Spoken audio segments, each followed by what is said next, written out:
Hi, I am Daniel McGarrigle. I'm an illustrator and animator. I was always into art since a very young age. At school, I'd always be kind of drawing on notebooks, always kind of making stuff.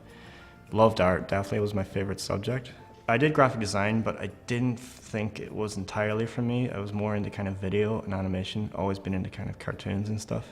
So I went on to do a master's in motion graphics. After I went to college, I ended up going to Canada, and I was fortunate enough to work as an animator for 2 years. And then when I came back, I've now started my own graphic design and illustration business. A typical day involves waking up and sorting through emails in the morning, and then I kind of like to map out my day, prioritize what projects are coming up. Then I get down to lots of drawing. Technology has affected my industry in that it's made it really easy for me to kind of work anywhere. I'm quite lucky in that I can work from my bedroom.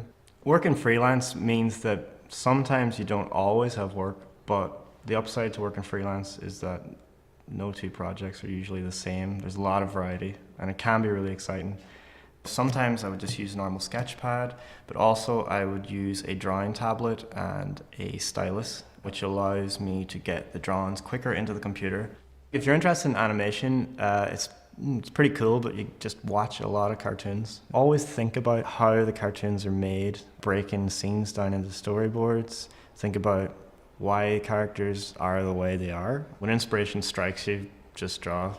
Today I'm going to show you guys how to make a simple storyboard.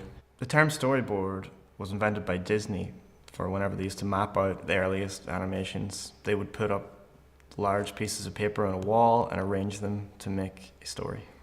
Day to day when I'm making a storyboard at work, I would use a tablet and a stylus. But for storyboards, you don't need that. We can use a normal notepad and a pen. A storyboard is not meant to be the final version. It's just meant to give a kind of overview and an idea of how it's meant to look. So don't worry about making it perfect. Remember to leave a space under each box if you want to put a description in of what's happening. Storyboards are usually made up of multiple pages, but for this one, we're only going to use one page. I'm using 6 frames, and I'm going to use these 6 frames to map out the key scenes. Key scenes are usually what happens at the start, the middle, and the end. Now, before I jump into drawing, I'm going to map down what each key scene is. So, in my first frame, I'm going to have the spy character sitting at home watching TV. Second frame, the door knocks, the spy character looks, he's alerted, and he's like, who's this? Third frame, we're going to have the spy peering through the keyhole, trying to see what's out there. Fourth frame, we're going to switch the camera view, so we're going to be as if we are looking out of the keyhole, and we'll see there's a little present left for the spy. Fifth frame, the spy gets really excited, and he's like, there's a present for me. So he goes to open it, and in our final frame, a boxing glove pops out of the box and punches him in the face. I think that tells the story pretty well. So now let's get to work and start our drawing.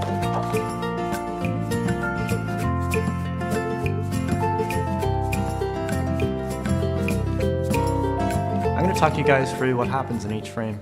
So in our first frame, this is our establishing shot. We've got our spy character, we've got the prop of the couch, we've got the door with the keyhole. In the second frame, we have our little spy character, and I added a little question mark above him to show that he's confused who's at the door. It says knock knock here, but if this is an animation, this would usually be an actual sound effect. You don't have to write sound effects in the actual frame, you can write it below if you feel that you haven't explained it enough through the drawing. Third frame, we have our little spy character looking out at the keyhole. And in the fourth frame, we can see from the spy's point of view. This is what the spy sees when he's looking through the keyhole. In all the frames before that, it was framed on the spy in his living room. Now, in the fifth frame, we've switched back to the regular camera angle of the spy in his living room. We see now he's opened the door. Boy, oh boy! And he sees a present. Now, in the sixth and final frame, he's opened the present, and we get the bam. There's a smack in the face. It's a hidden boxing glove. Sometimes what's happening in each frame might not be obvious to the animator. So the storyboard artist can often leave notes, or if there's dialogue or sound effects, these can be added in underneath each relevant picture. The thing about storyboards, there's no one right way of doing it. For films, storyboard artists might have to meticulously draw out every scene, every minute, every camera change, or like we've done here, we can just map out the key scenes. Good idea is to show your friends and ask if they have any suggestions for ways you can make scenes different or more fun. And just to recap, we start by drawing 6 boxes on our drawing pad. We then come up with our timeline by jotting down some quick ideas. Next, we draw and fill in each box for the different key scenes of our animation. Then we can add any sound effects or notes under each frame.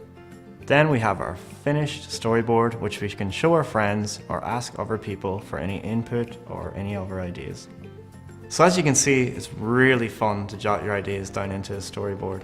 So now it's over to you guys to create your own.